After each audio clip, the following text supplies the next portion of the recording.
So my name is Jennifer Delk. I am the League of Women Voters Austin Area Community Relations Education Director. I've been with community relations for the last couple of years, but my title just got a little longer. So today we're going to go over researching your ballot and casting your vote. A couple things about the League of Women Voters Austin Area. If you don't know, we are a nonpartisan political organization that encourages the informed and active participation of citizens in government. And we influence policy through education and advocacy. A couple of things that the League is responsible for are voter registration services, get out the vote activities. We put together the voter's guide, and that information gets uploaded to vote411.org. We do candidate forums. We have a high school voter education and registration program called First Vote. We do policy presentations, and we do these productions like we do today, civics education programs. So have any of you been to any of our previous programs for civic education? If not, you can check them out on our YouTube channel and on our newly improved website. So researching your ballot. What are going to be on your ballot and where can you get unbiased information? Well, for starters, I'm going to stop you right there because I ask this to everybody that we hop into these new election seasons with. Are you registered to vote at your current address? I asked if it's your current address because where you vote is based on your address. So the registration deadline for the March 1st election, that's going to be our primaries, is Monday, January 31st. And that registration deadline also applies to if you need to make a change to your name or your address. So how do you know if you're registered to vote, and how do you register in your county? Well, first of all, you want to take a look at votetexas.gov. We are the League of Women Voters Austin Area, so we deal primarily with Williamson and Travis County, but since we do have people joining from all over Texas, I figured that I would point you out to votetexas.gov. That is your one-stop shop for all things Secretary of State and voter registration. You are going to check on, am I registered? And that will point you in the direction of your voter registration. Or if you need to register to vote, you can get some information there. You can see what's on your ballot. You can check out what kind of voter IDs you need. As I said, one-stop shopping. If you have a buddy that you are working with your voting plan on, definitely check out votetexas.gov. So updating your voter registration, like I said, you need to make sure that your name and your address is current, because what's going to happen when you get to the polls is that the people working at the polls are going to verify that you are you. And the way to do that is your name and your address. So previously, if you had changed your address, you could only change it if you moved within your county, but there's been an update. You can now change your county of registration online. But the key is, like I said, that you have to do this 30 days prior to the election. So if you made a move within the state of Texas, which may be to a different county, you're going to want to make sure to have your address updated by the 31st for this election. And if you happen to do this less than 30 days prior, you may have to vote at your previous polling location, meaning that say you moved from Hayes County to Travis County and you were a little slow to update your registration, you're going to have to make plans to go back to your previous polling location. So there are 3 ways to register to vote in Texas. You're going to want to fill out a voter registration form, and you can turn it into your county office or mail it in. The other option, if you don't have access to a printer, is you can give your county voter registrar a call, and they'll send you an application via the mail, and then the same thing applies. You'll want to mail it back, or you're going to want to hand deliver it back. The other option is to register in person with a voter or deputy registrar. These are people enabled through the county to register voters in person. Heads up for people in the Austin area. Austin Public Library is going to be holding a voter registration drive on January 29th in all of their locations that are open on Saturdays. So for those of you who are used to, receiving your voter registration via mail, those should be mailed out to you soon. We had some big changes, which I'll be talking about related to the redistricting maps. So all your numbers could be different. So you should be getting your card if you registered by the January 31st, and usually within, a week, 2 weeks or so after you registered. But for those of you who had no changes, you should be getting a card in the mail shortly. So back to researching your ballot. This is going to be a tough one. There's a lot on the ballot. So for starters, March 21st is a primary election. Primary elections are a way for parties to narrow down the number of candidates for a specific office. And Texas has a number of partisan offices that are up for re-election in November. A lot of that has to do with the redistricting. So on March 1st, each party is going to choose its candidate. So I put this picture here for a reason. Primary elections are a lot like picking teams. Specifically, like the various parties are going to have a number of candidates for one position. So this is kind of the elimination round. We're going to narrow down maybe 5 candidates for one position down to a single one per position. It's kind of like the Olympic trials, how you might have like a number of track and field people that are, vying to, they're vying to represent the United States.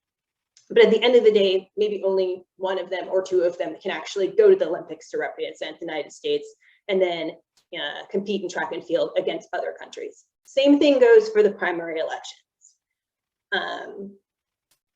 So we have open primaries. That's a tricky bit. So normally you don't have to choose a party when you go vote. But in the case of the primaries, we're working with, narrowing down a specific team. So what you need to do when you go to vote in the primaries is that you're going to need to select a party. Party names like Republican, Democrat, Libertarian, Green Party. Whichever party has candidates, they're going to narrow down the field. So you're going to have to pick a specific party that you're going to pick candidates for. What's going to happen is that you can vote for any party during the general election, but during the primaries, you have to select a party. Now, on a rare occasion, it turns out that we didn't do a very good job of narrowing down the field. We had too many people that end up in the final pool of candidates, and we really needed to narrow down to one person. There's a chance where there might be a tie, and we might have to have a runoff.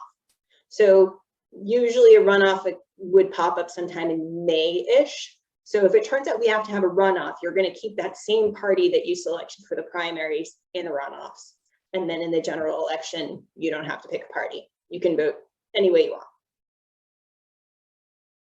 So that long ticket I spoke of, it's going to be a bunch of positions all the way through, from federal all the way down to local.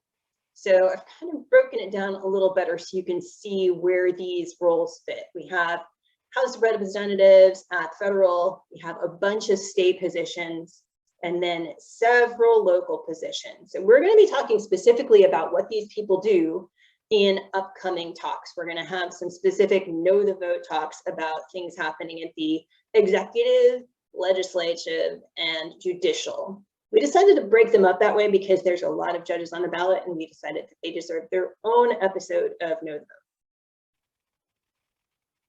So back to finding out what is on your ballot. As I said, the ballot is based on where you live. So for example, the numbers on your registration card are tied to geography. So this little map over here represents various districts, and each set of offices kind of has their own specific set of judicial jurisdictions as far as districts. So for example, I happen to live in District 10 for the city of Austin. Now that District 10 is only applying to the city of Austin per se, and I might have a completely different district number for the schools and a completely different district number for the Texas Senate. So back to those maps. We have new districts. Every 10 years, data from the census is used to redraw political districts, and districts determine where you vote and who represents you at all levels of government. So you'll notice here, this is kind of tricky, that we live in Travis County, and Travis County is actually made up of 4 different districts right now. And this is the brand new map based off the 2020 census that was just voted on in this most recent legislative session. So back to your voter registration record. It's a little tricky to know what the little tiny codes are. You might need a magnifying glass to read them, but the general layout points to various, your house district, your county commissioner, and usually what's going to happen is that you can go ahead and match these up to the ballot that you'll find online. Like I mentioned before, when you go back up to what's on your ballot, it's going to list kind of a big block of everything based on where you live. And then definitely if you go to your county website and ask for a copy of your ballot, it's not going to be a customized ballot. It's going to be the big full list of what is on the ballot for anybody in the area of Texas. So next, do your homework, seek credible sources of information. Now, I realize that is a lot, but there are some things that can help you. Number one, the league is here for the voter's guide. We provide candidate forums. Another place to go check out credible sources of information is talking to people you know, friends, family, community members. There are also news outlets. We all have our preferred news outlet of choice in social media. Another thing to think about is grassroots organizations. Like, for example, you might belong to a certain group, maybe like an environmental group, or you might belong to a union. These might be people who have put out something that would assist you in, making a decision about who to vote for. So the League of Women Voters Voters Guide, we are nonpartisan, meaning that we're going to be taking the whole list of candidates and we're going to be providing them all a same list of questions, and we will take their answers and print them verbatim. So what we've gone and done is we've come up with a great list of questions based on what these people are supposed to be doing in office. So things that they should care about, like perhaps we want to know their stance on education or the environment or certain, world events that are happening. So all of that is going to be put into the voter's guide, and we are looking to have the PDF up on the League of Women Voters Austin website in English and Spanish, hopefully by February 7th. And by February 11th, we're looking to have the print version distributed. In previous years, we've been able to get the Chinese and Vietnamese copies of the voter's guide to you in time for early voting.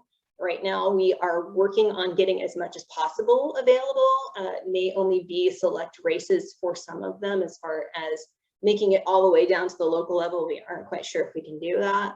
A lot of it has to do with the fact that there are so many people that have applied to run in these races.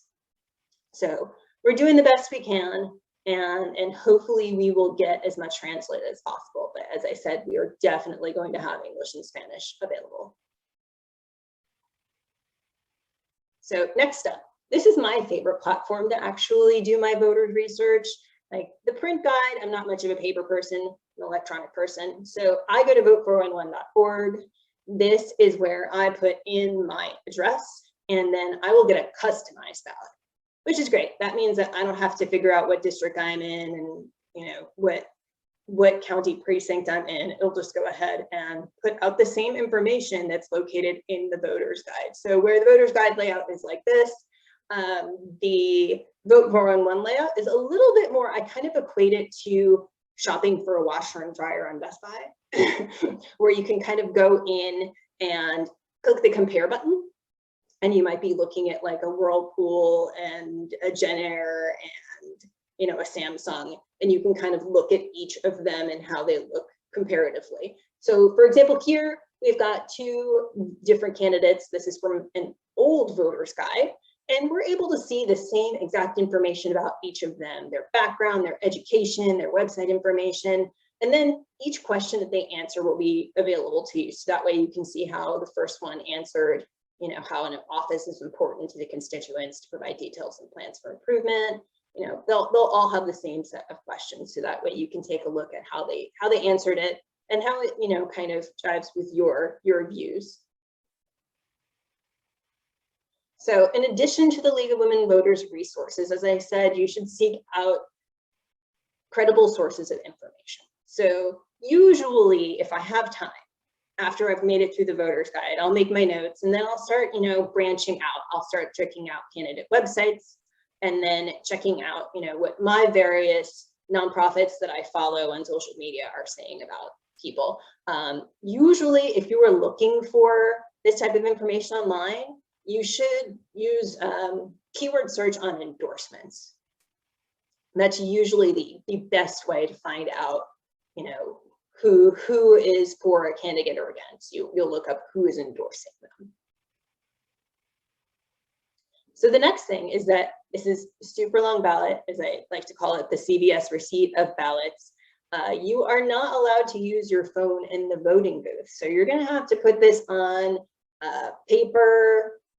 You can take your voter's guide in with you, but definitely you cannot bring your phone into the voting booth.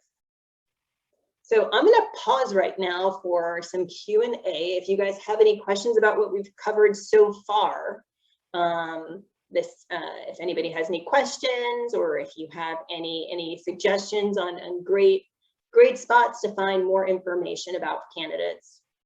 As I said before, the League does not endorse any candidates. We're not going to dive deep into who the people running are, but we will be covering what they're supposed to be doing as your representative during our upcoming programs in February.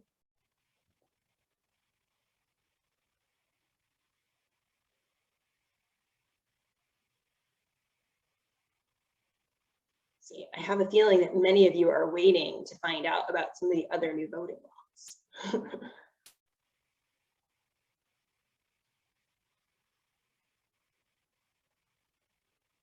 Or many of you may have plugged into our LWV Texas talk earlier today that covered some of that information. I will tell you that as far as the voting laws go, there are a lot of things that are still in limbo. There are several lawsuits that are in progress right now. So we may have one set of voting laws going into the primaries and things that could be subject to change going forward.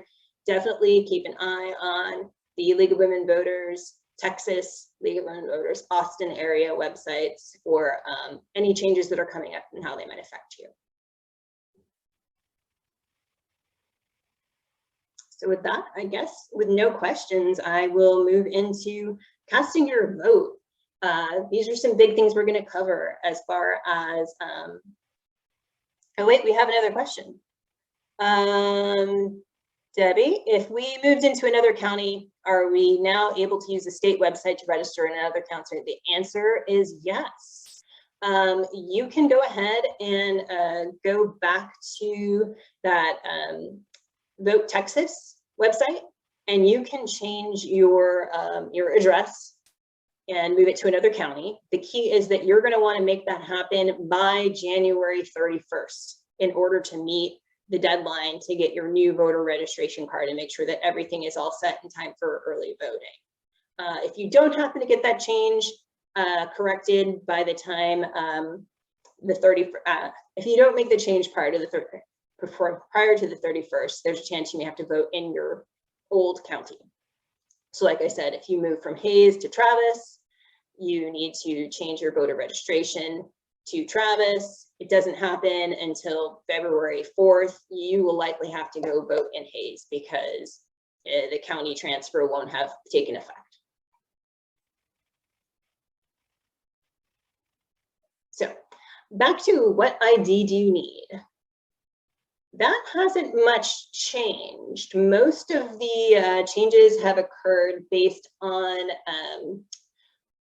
getting your voter registration, starting a new one, and then the ballot by mail. So what you need, if you're new to Texas, I know we have a couple of people, you will need something to prove that you are you. It's not so much proving your address. So for example, you can even register with an expired license. So we're looking for a driver's license, a passport, military ID. You can use your Texas handgun license. The one thing that you can't quite use yet, and I know that there are several people working on this, is that you can't use your student's ID. So for like a college, you can't use that. You will need to have some other form of Texas issued ID or government issued ID. So polling locations and times. Those you're going to want to go check out your county website, because as I said before, voting is county specific and they'll all have their various rules. Like remember last year, some of them even had drive-through voting. So you're going to want to check out the latest and greatest from your county office as to the when and where you can vote. This is the latest that I have seen online from either Vote Travis or Williamson County. And we're currently scheduled to have early voting from the 14th through 25th of February, and then election day will be on March 1st.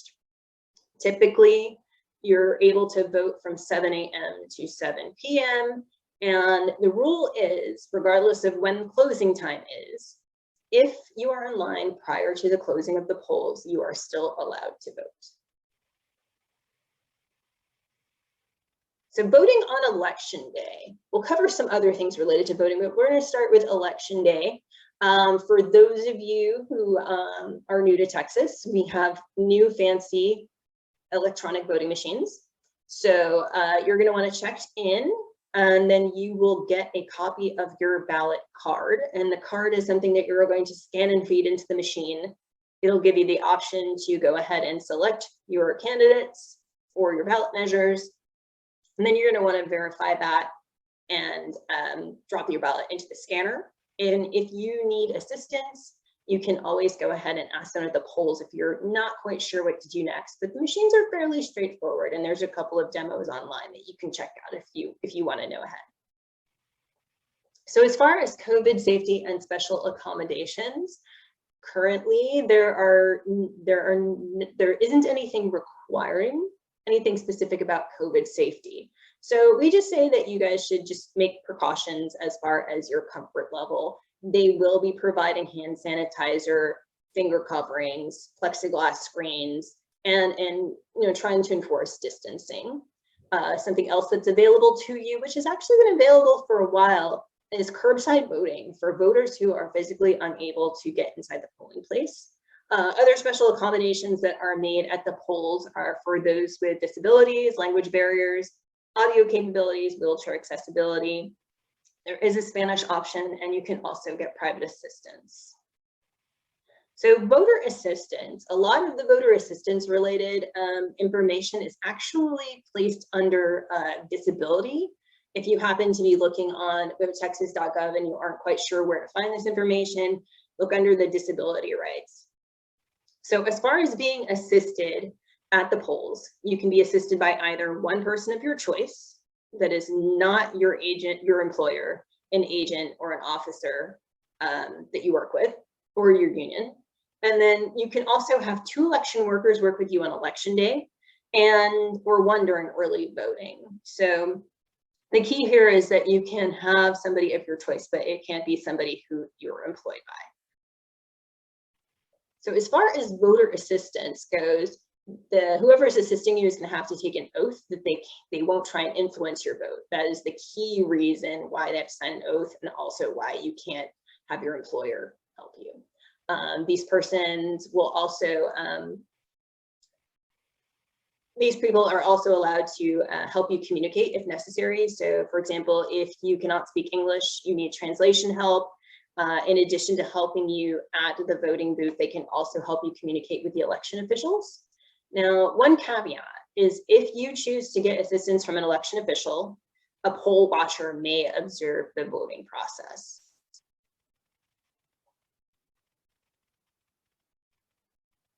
So a couple of things for special circumstances at the polls. I tell everybody that they should go ahead and bookmark this phone number, which is 866-RR-VOTE. That's going to be the election protection hotline. They happen to be managed by our buddies over at the Texas Civil Rights Projects here in the Austin area. But the number is useful for anybody, actually. It's a nationwide number that will ring to local to be able to answer your specific questions or to be able to advocate for your rights at the polls. In addition to that, there are a couple of other groups that are out there. I highly suggest that if you want to know more about disability rights and access, to contact people at revuptexas.org, and they will likely be putting out some programming between now and early voting. So there's some updates to who can vote by mail. For those of you who aren't aware, if you're new to Texas, is that ballot by mail is restricted to people who are 65 years or older, they're sick or disabled, out of the county during early voting and election day, if they're in jail but still eligible to vote. And then the new one is that if you're expecting to give birth within 3 weeks before or after election day, you're eligible to vote by mail.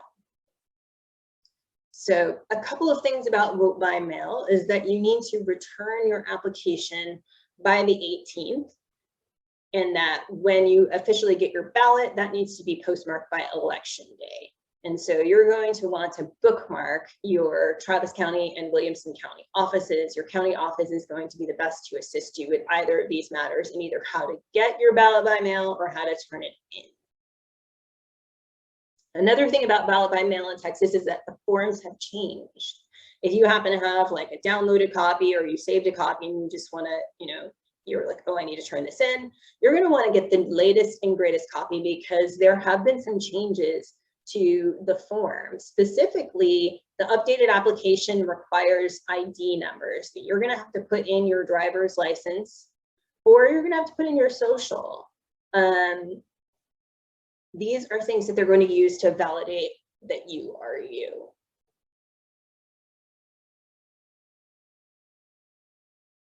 And then if you're not quite sure what information might be in the election system, for example, if you're re-registering at some point in time, you might want to use both just as a precaution, because what's going to happen is that there's a curing process where they're going to review all the data that they have to make sure that, for example, you aren't, requesting multiple ballots per se. They're going to try and narrow down the field. So it's best to provide them more information, so that way they have it while they cure, versus having to potentially reject your ballot, have to contact you to verify something. So that's something to take into consideration. If you've moved around a bit, you might be in the system already. So as far as marking yourself sick or disabled, there is an oath that you will have to fill out, that you affirm that you have a sickness or physical condition that prevents you from appearing at the polling place on election day. So make sure that you go ahead and fill that out. They are not going to ask you any other specifics. They're just going to ask you to affirm that you have a sickness or physical condition. And so another great thing that has come out of this ballot by mail situation and the updates to the Secretary of State website is that there's a ballot by mail tracker. Those of you who have done ballot by mail in the past, you frequently had to contact your county to track down where your ballot is. Now there's a system that you can go to on the Secretary of State website, and that's going to allow you to see the status of your ballot, and it'll also your application all the way through where is your ballot. So as far as hand delivery of your vote by mail, you can do this at your county approved location. We do not have drop boxes like other states. And then you must hand deliver it on your own. So you can't have your friend drop it off for you. It has to be you, and you need to present an acceptable form of identification along with it.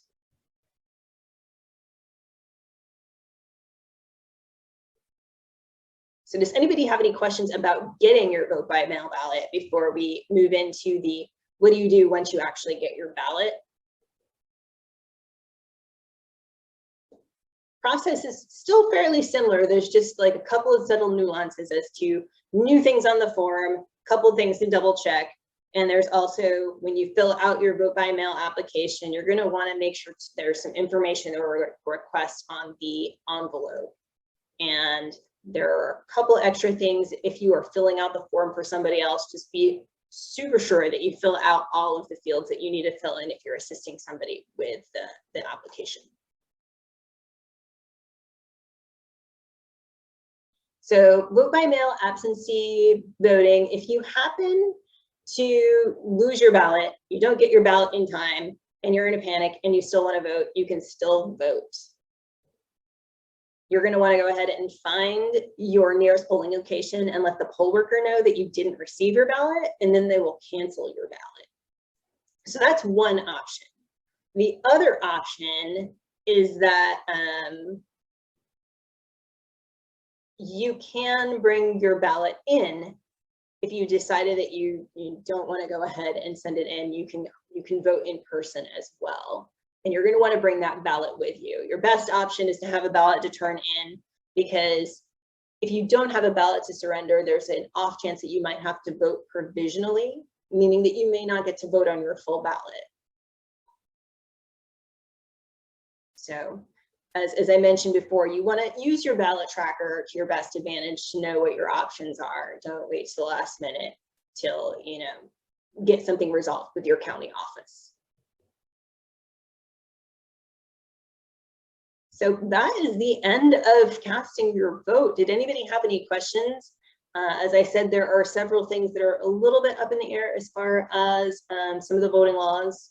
I don't think that there will or likely to be any changes between now and the primaries. Definitely, possibly after the primaries, there might be some changes. Let's see.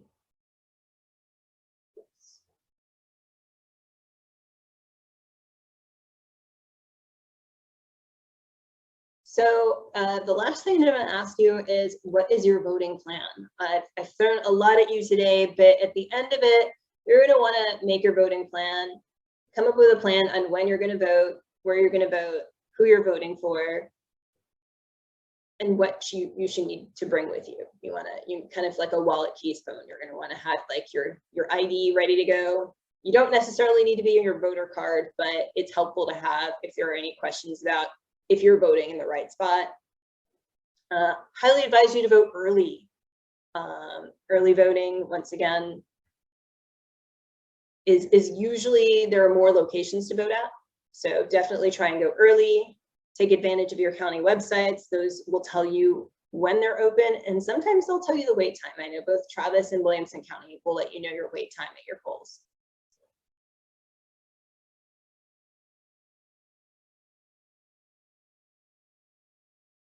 Like I mentioned before, we're going to have 2 additional sessions to get you ready for the primaries. These are not going to be to talk about candidates.